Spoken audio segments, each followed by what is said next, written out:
लअल्लकुम तत्तकून, ताकि तुम भरोसा करते हो, ताकि तुम बचते हो, ताकि तुम रास्तबाजी पाते हो, ताकि तुम जुड़ते हो, ताकि तुम मोहतात रहते हो, ताकि तुम बचते हो। लिहाजा ये इतने मानी इसके बनेंगे।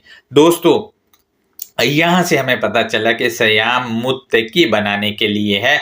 ये लोग खुद मुत्तकी के मानी नाफरमानी से बचना करते हैं। लिहाजा अल्लाह के अहकामात पर सयाम करना जो कि लिखे गए हैं हमारी तरफ, यानी इन पर स्टैंड करना, इन पर डटना, इन पर रुकना, वो जो अहकामात कर रहे हैं ये मुत्तकी बनाने का अमल है और अल-किताब मुत्तकीन के लिए है। लिहाजा हमारी तरफ यहाँ पर जो लिखे गए हैं वो अल-किताब के अहकामात